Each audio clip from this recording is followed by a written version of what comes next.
to the flag of the United States of America, and to the republic for which it stands, one nation, under God, indivisible, with liberty and justice for all.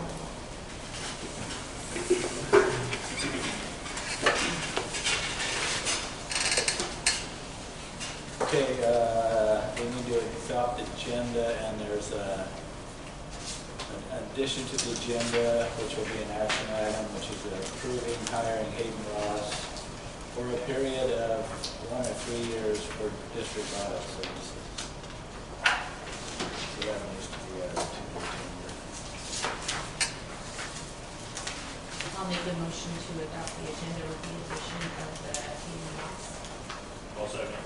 We moved and seconded we adopt tonight's agenda with the addition of approval of hiring Hayden Ross for district audit services. All those in favor say aye. Aye. Opposed? Motion carried. There's no guest presentations tonight, so we'll proceed into the public hearing for the district budget. So I'll turn it over to Superintendent Kirkland and Kim.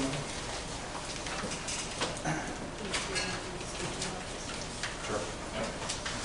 You can fill in any gaps.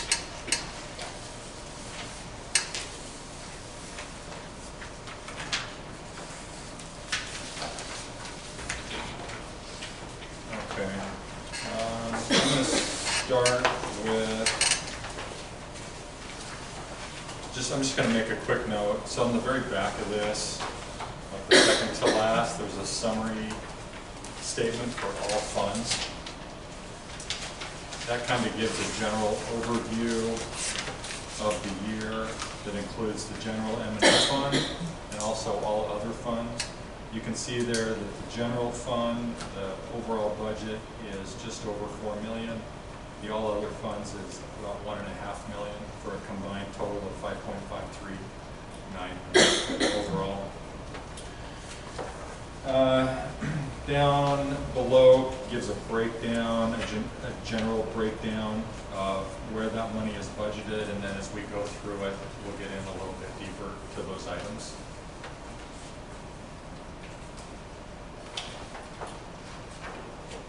Okay, any questions on that? Okay, I'm just going to start at the beginning on page 1 and go through them. I've got some talking points. As we go through it for each page, some pages more than others. Stop me if you have questions or you want to talk about anything a little bit more in depth. Page 1 is the general M&O revenues. This is with an estimated carryover balance of $1.125 million and an overall budget of just over $4 million. This is calculated using the base support unit amount of $1.5 million.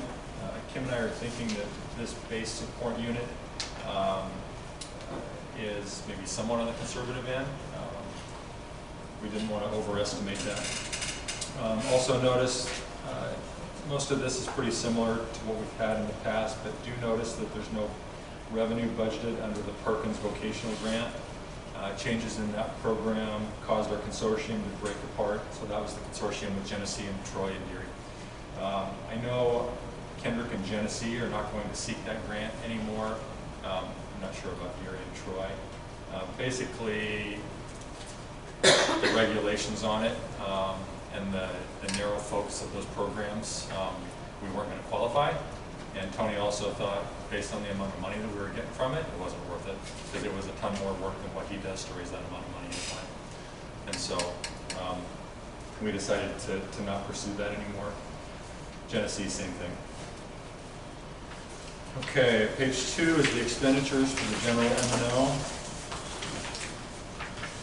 The amount budgeted for elementary and secondary salaries and benefits, which is $512 and $515, was raised by about $95,000. This should more than cover the costs, and we do anticipate some carryover in this account with the salaries and benefits. We again budgeted about $100,000 in 546, the detention center program. That's down there, almost halfway down the page. We budgeted the same amount as last year there because we do think that there's a possibility that we would have a assigned there, so we want to be prepared if that's the case. The amount budgeted for the business operation program, $651,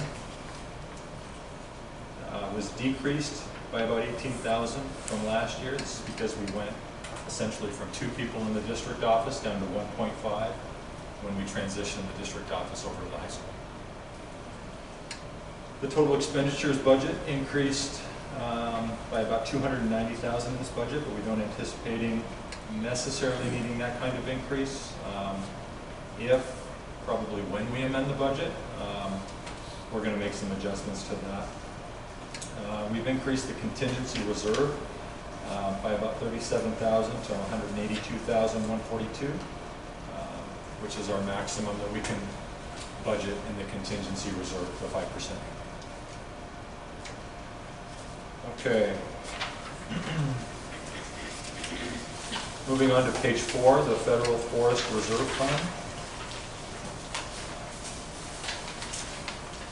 This is the blue page. We have a carryover of about $72,000 there, with an overall budget of $77,000.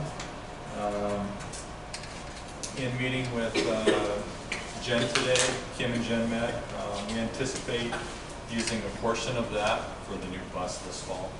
We're going to be in the bus depreciation account. I think we were going to be about $20,000 short in that account, and so we were going to use some money from this one to cover that cost. Okay. Page 7, which is the driver education fund. There's nothing drastically changed right now in this account. With this driver's education account, essentially that money is essentially like pass-through money. I am going to propose we have a fee hearing for driver's ed next month to revisit our cost for driver's ed and also our wage for driver's ed. Essentially, as long as those two things are in line, there's no additional cost for the district. We haven't looked at that driver's ed cost for a while, I don't think, and I think that needs to be revisited. So we'll look at that in July.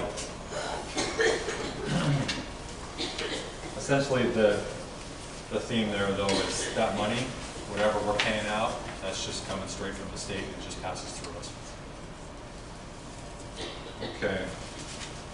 And the costs there are for wages and the cost of the vehicle and so forth.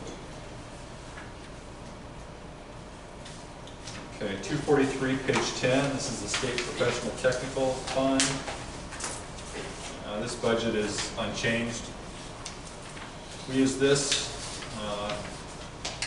for professional technical program, Tony and Morgan's accounts. That one's unchanged. 245, the technology account.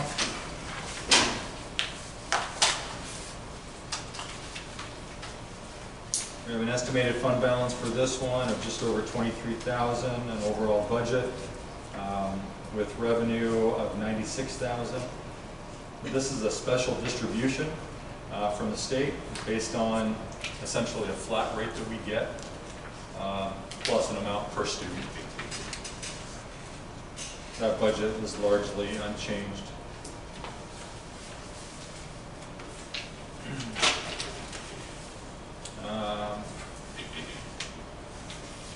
We use a small portion of that 245 account for salaries and benefits, and most of it goes into instruction-related technology, administrative technology services, etc. Little change there.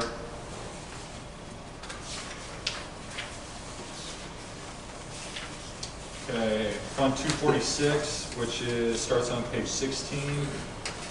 This is the substance abuse, or the safe and drug-free money. We've got an estimated fund balance of $10,600 with an overall budget of $15,000 after we get revenue of just under $5,000. We have that budgeted right now in the security program. We don't necessarily have direct plans for that right now, but it's budgeted there. That's what we've used it for in the past. We do have a few things that, cameras and so forth that we've been looking at getting, but it may not add up to that total amount.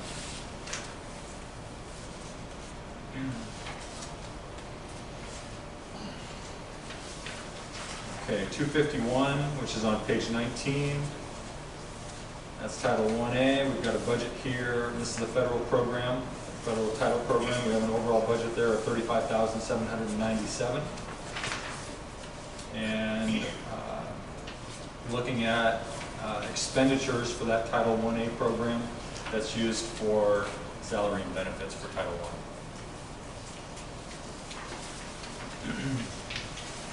Any questions so far? Okay. Let's see, page 22, which is IDEA Part B. We have a budget here of $55,698, and we use this for special ed, salaries and benefits.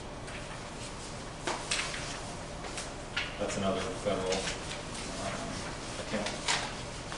So the federal, that one's less for the account. Yeah, and then the salaries went up as well.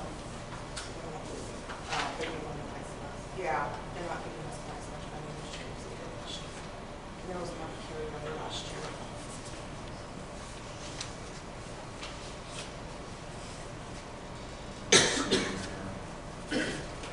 Okay, Fund 260, which is school-based Medicaid. This is also used for special ed salaries and benefits for a few of our employees. And that one has a budget this year of $45,000, which is up a little bit from last year. Let's see, 261, which is the Title 4A, the Student Support and Academic Enrichment account. This can also be used for title programs, and we generally do. That one, we have an overall budget that is just a tiny bit less than last year, right at $10,000. Right now, we have that budgeted for purchase services at the elementary and the high school, split half and half.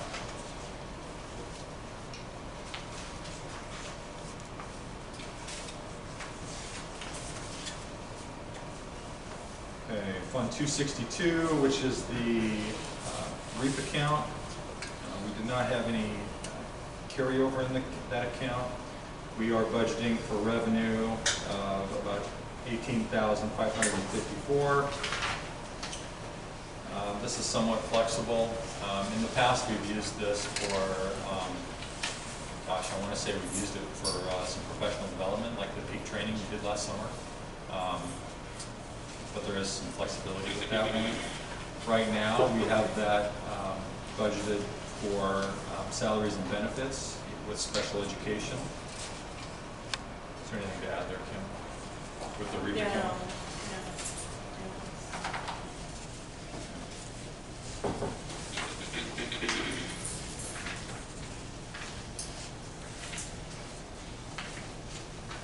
Okay, the next one is the Perkins account, which you'll see does not have anything budgeted. Following that, on page 37 is fund number 271, Title 2A. We do not have carryover in that account. We're estimating revenue of just under $5,000. And that one, we have budgeted for benefits for Title I. So the Title I room at the elementary. It covers more of the medical.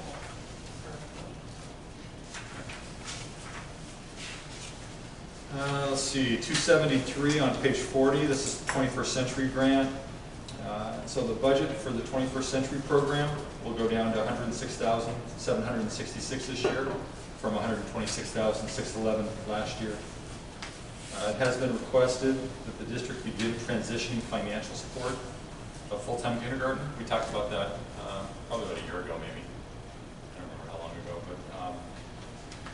I went back and forth talking about that with Jessica, the director of that program.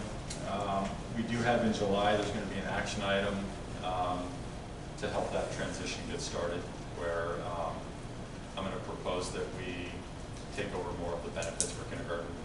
Still split salary half and half, but take up a portion of those benefits. Right now, we pay for 50% of the benefits. And that's something we can talk about in between now and then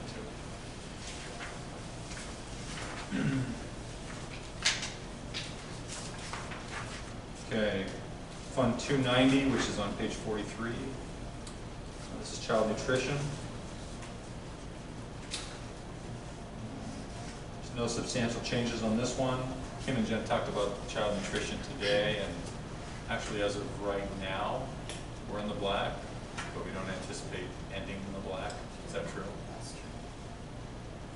Actually, We're not done paying out everybody through the end of the school year, so we still have, well, July to August to pay, so we'll see how it goes. Right now we're in the black, which is good.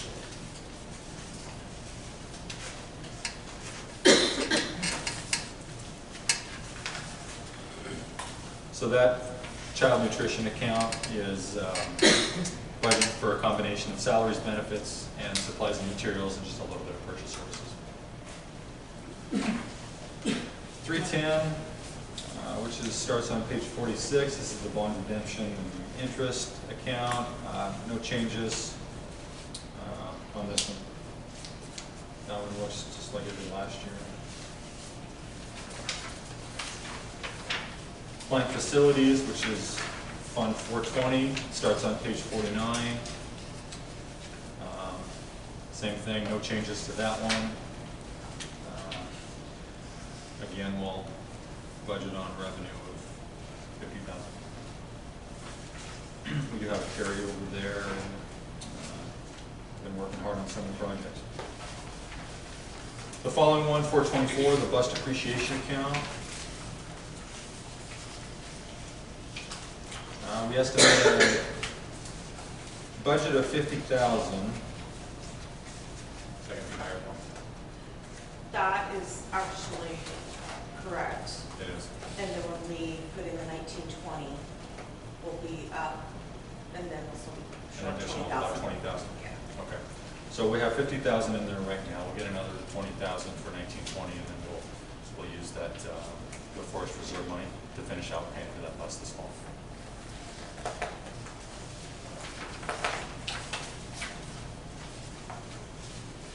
Fund 610, the trust funds, no changes there. Right now, we've got budgeted 409,886.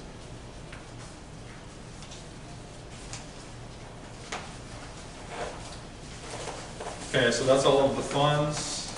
If you go to this, the estimating the M&O state support revenue page, it looks like this. These are some of the things that we talked about in negotiations as far as the number of support units that we're anticipating. We're calculated using 15.38 with the updated distribution factor from the state to come up with our base apportionment. Okay, Kim, what did I leave out? You got it.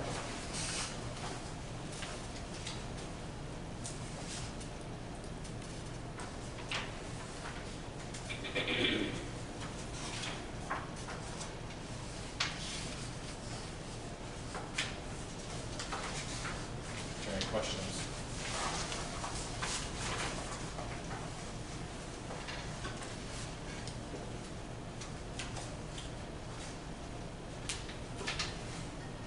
Okay, that's all I have. With all of that said, Kim and I talked about after the audit, seeing how the audit comes out, and then possibly doing an amendment after that, like in November or December, to make sure that we're right on, and also to go through this process again. We should be good.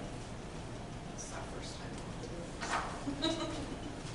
It's nice to see the food service fund in the black a little bit. For a little bit, yeah.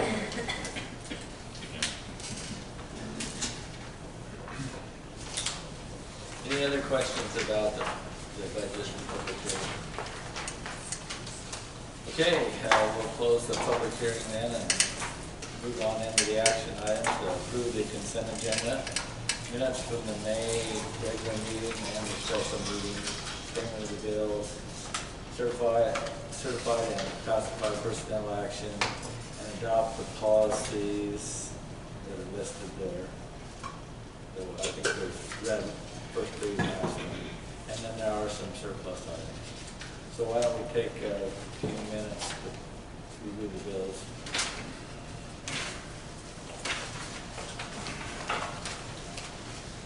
Kim? Okay. I didn't put the bills in the board packet this time. Kim's got it.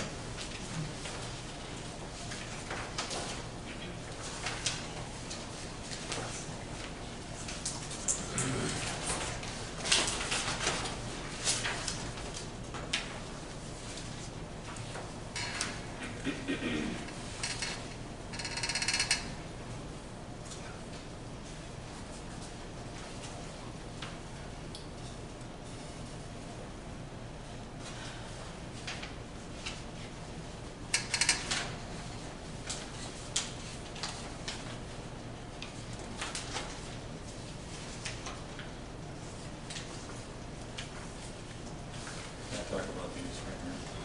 Go ahead. Okay, so a couple, just to talk about a few of these things in here, the personnel action. So hiring Connie Hedler as a librarian. Dory and I have worked on a schedule for that. And what we'd like to do is have Connie spend most of her time down at the elementary, but spend a little bit of time every morning here at the high school managing this library. I think 90 minutes is where we are. Dory and a hiring committee at the elementary have been hiring for down there. Obviously the Connie Hedler hire for librarian. Also Michelle Sturdy is Title I. And then in order to get that PE, I talked about it in the email, but to get that PE program at the elementary going and be a little bit more consistent and reliable, we've talked about, we're deciding on sending Mrs. Spencer down there for in the mornings, and then coming here for the bulk of her day for 5 periods. What that would mean for us is that we wouldn't offer that health class. It would be a custom course online. We would have those kids, they would have all the same teacher, the same IDLA teacher, and they would be in with Mrs. Ingalls that second semester, 1 period for that course. It's not the very best setup, but it's not a bad setup. I think that having a teacher down there for a portion of the day outweighs it. The other one is for Mr. Eggers, with him being on alternate authorization, because he's in a graduate program right now. We have to basically approve that alternate authorization every year for 3 years as he goes through that program. That's why you have it on here. And so then we send in the minutes with the updated like application form is what it is. We do that every year. That we'll send to the State Department to keep his certificate current. These policies and procedures, I basically put them in the consent agenda because we've got so many policies tonight. And these were new policies that were required policies or procedures. And we had a first reading on it last month.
Okay, I'll make a motion to approve the consent agenda as presented. been moved and seconded that we approve the consent agenda as presented. All those in favor say aye. Aye. Opposed, the motion carried. Patron input, seeing none, we'll go to the informational reports, financial report. Well, you still see quite a few negatives in May, but June actually looks a lot better. And you can see that in the child nutrition, there's 6,900 there. Here in June, it's about 4,000. So kind of a blue sheet.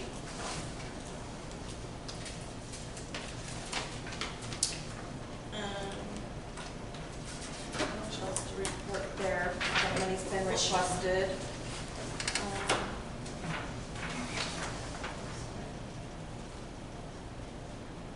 I met with Jen today, and we just kind of went over the fund balances and that kind of thing, and she told me that she'd be back next month, and we'll get started on the audit and stuff, and so we're gonna meet in June, begin in August, and then, it sounds like I'll do the board meeting in October, because she can't make our board meeting in October to do the final, so. That's all I have.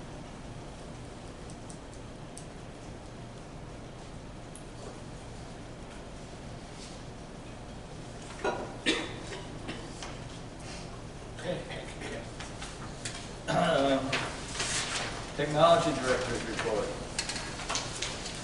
So our circuit cutover for TDS will happen on the 1st of July. Everything will be down that day, phone, internet, everything. So we have that scheduled. Infinite Visions, the upgrade to the new hosted, is going to happen over 2 and 3 July. So we'll be working on that, and then the web portal, which is the one where everyone's going to go in and the majority of the users are going to get their stuff, will go live in August. So that was confirmed today. BLM has made another donation of laptops for us, which we'll be using with the ag program primarily.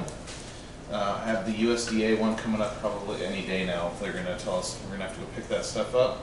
And then summer projects, and then pulling out. I'm going to have a ton of surplus coming up in the next couple months, so it's going to be a long list. So, any questions for me? Thank you. Thank you, Dan. Okay, JES principals report, Lori? Everyone has a leader in me packet. I'm just asking for your support. JES would like to have Leader in Me come 3 days in August. It's actually just, it's a 3-year program. Let's just kind of go over it. I've showed you a couple videos, and I talked about Leader in Me just a little bit, but here it kind of goes into a little bit more depth of what it is. But so if you just turn the page, what is Leader in Me? K-12 school improvement model that equips students with essential leadership and life readiness skills. The model impacts leadership, culture, and academics by using the see-do-get cycle. So it's a little bit just kind of introductory of what it is. There's lots of information here. But if you go to next page, just measurable results and what it measures. So it said the see-do cycle, leadership, culture, and academics. It just kind of gives you a synopsis of what it hits on, which is pretty cool. Student behavior alike. Staff, social, emotional, and teaching readiness. Student leadership, family engagement. In the culture section, staff and student attendance. Supportive school environment. Student engagement and staff satisfaction. Under academics, reading proficiency, math proficiency, teaching efficacy, and student-led learning. So you can see the Leader in Me is a great program. If you go towards the back, the CASEL, it's a, what does it stand for? It stands for Collaboration for Academics and Social Emotional Learning, and just supports the Leader in Me. If you look at the bottom, the Leader in Me, so there's some green check marks and some red, down the bottom. So Leader in Me, it just hits on all these components. Whereas the other, we talked about the second step, and that was something that we were hoping that the teachers would, when we have the program, the teachers would have to teach it. And you can see that it's like last on the list and what it covers for that social and emotional need that we need in our building. Does that make sense? So the last page is the cost. It is a little bit costly. Membership, it kind of goes through levels. It's a 3-year program, and then it's an ongoing thereafter. And so if you look at level 1, each year it is a membership of $10,350. And each level is different depending on, the first year is the most cost because of the PD, or 3 days of PD, and then plus a coach comes out. And what I like about this is if a teacher turns over, then that membership fee is their, they train the next teacher. So it's always a revolving door, like everybody's always trained, everybody always has its books, and so forth. So, and it kind of breaks down the cost thereafter, so. And so this amount covers, you know, what we have with Juliet. Is it, would it be a lot more to include our high school, or if there's any high school that wants to participate? We talked about it. It is a little bit of a jump to include those schools. We thought the timing right now wasn't right for the high school. We felt like right now at the elementary, and you guys know this, like they want a cultural change there. I think at the high school right now, it would be very top-down. And I think that what Dory and I have talked about is the timing is better for them right now, for them to jump. I mean, this is a very comprehensive program. I mean, it's a big culture shift, and it's a lot of time, a lot of work, and a lot of effort on the part of the staff. And so we thought it was a good place to start, and we see how it goes. Okay. I do think if it, you know, goes well, I like to see districts be cohesive with some of that. You know, so whether, even if you're sharing things with, you know, Steve, and, you know, even if there's pieces. I think down the line, I'd love, excuse me, the high school, you know, to get on board as well. I think eventually that could happen. There are some model schools. Timberline, where I just came from, there, they just finished their first year, and there's an English 7 to 12 teacher that I talked to, and she said she'd be happy to come down and talk to the staff when we're ready. But yeah, for the elementary, I think all the teachers have been asking for the socio-emotional, and it's right on.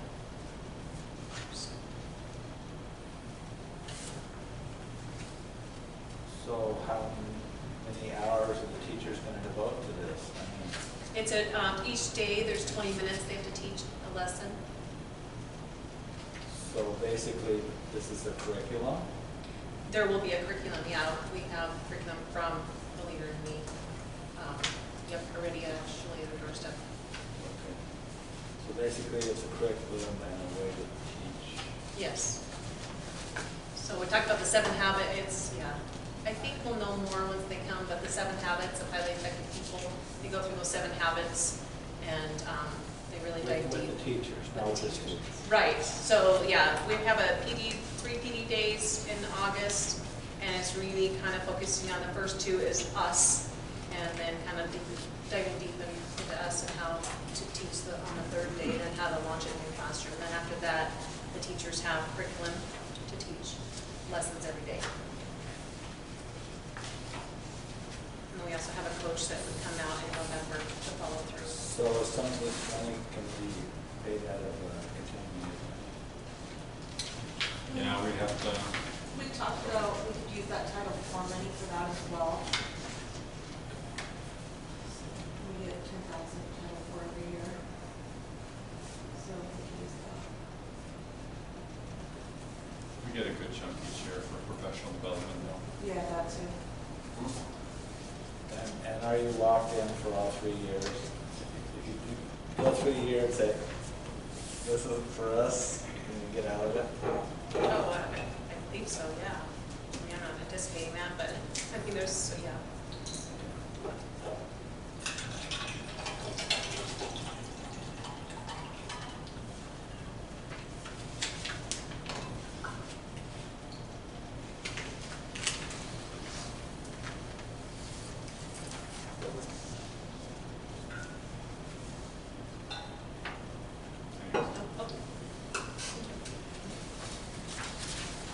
Anybody else have any more questions on the leader?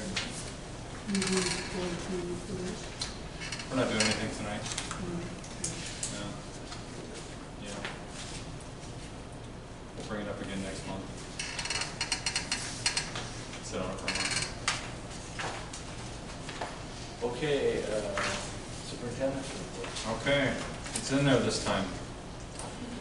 Okay, for the high school, I've just got some various things that I'm going to report out on. The first one is the SAT results for 2019.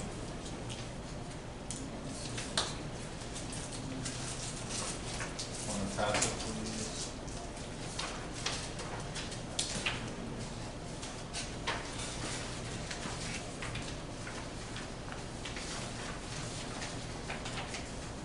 Okay, so with the SAT this year, and this is gonna come out in the news probably, it may have this afternoon, I'm not sure, this week though. The first page there is where Kendrick High School fell in the two categories. The first one is reading and writing, evidence-based reading and writing, and then math, and then the school SAT total average. The lines there are where the state of Idaho fell, and then I put the numbers down below as well. So you can see in both of those categories we're a little bit over the state average. The next page there is more specific information about the state of Idaho. So it's got the scores there at the top, and then the second box there, you can see that, so in the state of Idaho, 31% of those SAT takers met both benchmarks, so the math and then the reading and writing benchmark. 56% of our students met the reading and writing, or state of Idaho, 56% of the state of Idaho students taking the test met the reading and writing benchmark, 33% met the math benchmark, and then 42% met no benchmarks. This is just informational. The numbers that I have in my report, I want to say are a tiny bit different. They're off by like 2%, 3% from what is on this form. I think my numbers are more correct though, that I look directly at the student reports. And we had a whole bunch, almost all of our students met the reading and writing benchmark. So that was good news. The next one is the ISAT results.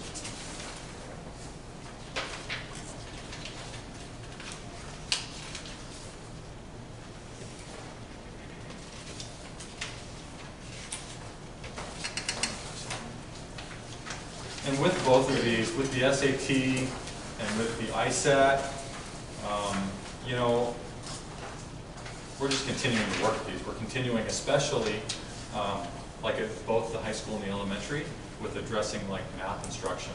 You know, all of our teachers at the elementary are doing what do they call it? The math cohort with. What do they call it again? They're a part of that regional math lesson study program. Lesson study program again this year. Callie's doing it again this year at the high school. So we're just continuing to address math instruction and how to better dig deep on it and give kids the skills. So we're continuing to work at that. This ISAT data, I just gave all grades 3 through 10. I'm not going to go through every single one of them, but you can see that there's a mix of classes and grade levels that were right about the state average. Some were above and some were below. So it's kind of a mixed bag there, but we're still working at it. 10th grade math is unacceptable. You're right. Yeah. That's actually the highest number we've had, I think, in the class since they've got to school. 10th grade, yeah.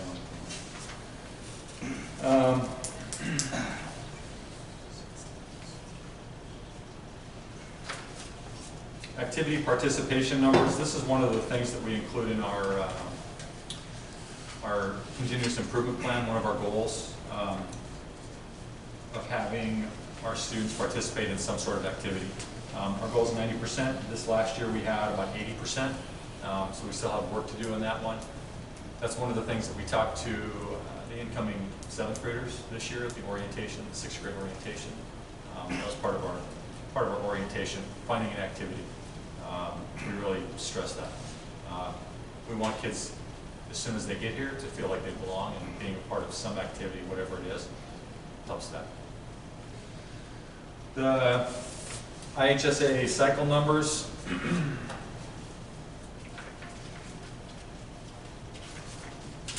We have a new cycle coming up.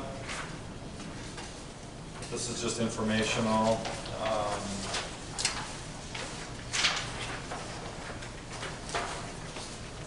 So this will be for 2022 classification.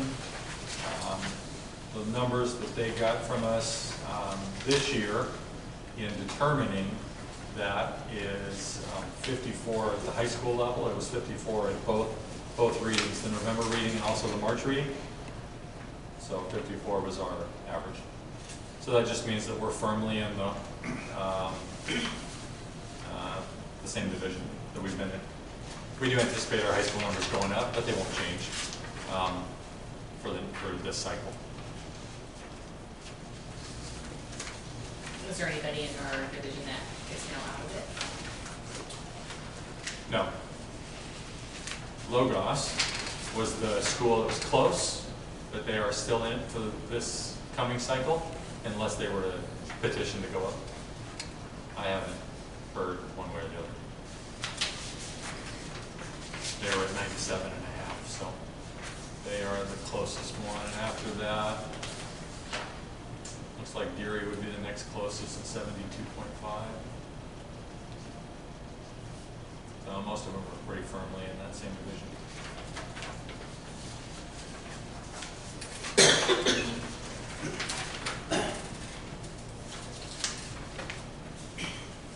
Okay. Summer Leadership Institute is coming up for the ISBA.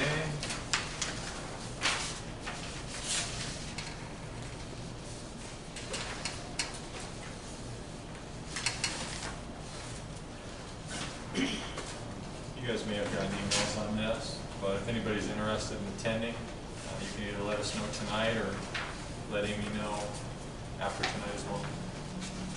That's July 24th date in Lapland, our regional meeting.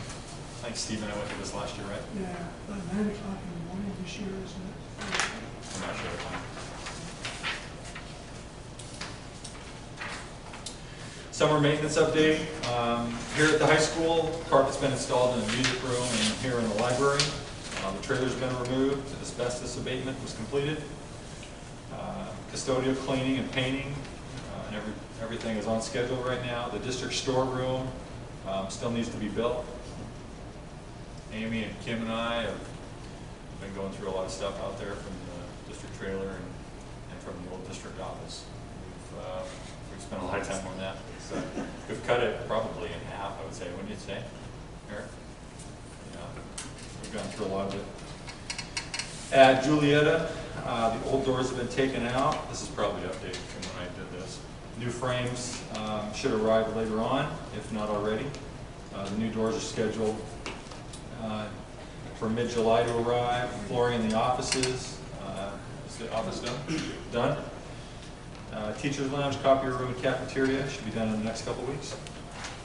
So they're moving along. The trailer spot looks pretty different. Looks good.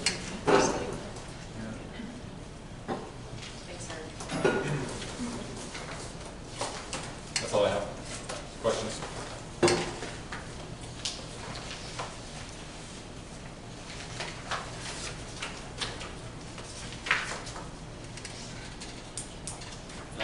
Trustees report. Go ahead. I just wanted to double check. I checked with Amy when you called about moving the date, but just I've had a few parents reach out to me who are out of district, and they just were nervous because they hadn't heard. And we usually vote on it. I just didn't know if we're ahead or behind. Are you talking about open enrollment? Yes. Do we have any that need to be sent out? What about Like letters to applications? send- Applications? No, we just send out the letters. So have we received applications that we haven't responded to yet? We have, you know. Right, but do we have any applications that are still with us that we haven't? So they, he has since probably gotten the Yes. letter, okay, and do we not have to vote on it anymore, because we always have in the past? No, We don't have to? no, we Not part of don't. the No. district policy. You know, I know we have in the past. We weren't necessarily following district policy on that, and it did create some issues as far as timing goes. So we decided to just start following our policy, and I've been doing it. If they've been sent out, then we're probably good. I had someone reached out to me and I said I would follow up. I said, we hadn't talked about it, and I said, I'll ask. Yeah. So, but he's maybe since gotten the letter. He was just thinking if he needed to be looking at other schools, so, No, should be sent out. all right. Thank Yeah, I attended the preschool meeting at Coulter's Creek, and I'm really impressed by the young people that are moving into our community. College-educated families, young families, very, very sharp. I think the teachers are going to be required to be putting out more effort in teaching the kids. I think they're going to expect more from our students. So, be forewarned. I think we should go for the preschool. I think going for that could be a good start on helping some of these kids that are disadvantaged. And then just to follow up on that, Cassidy Hall from the university did some cleaning, and donated fairly amount of stuff for the preschool and kindergarten. So there were probably several $100s worth of supplies for the classroom. So I dropped those off with Angie.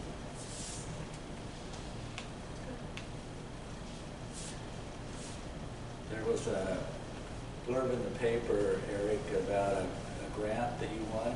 Can you Yeah. tell us a little bit about that? Grants. So I have two grants.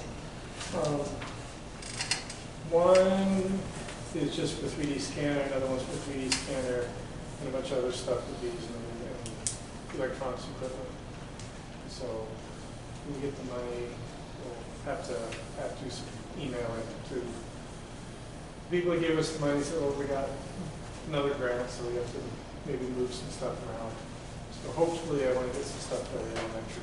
So How much is the grant for? So one was for 5,300, the other one was 19,100.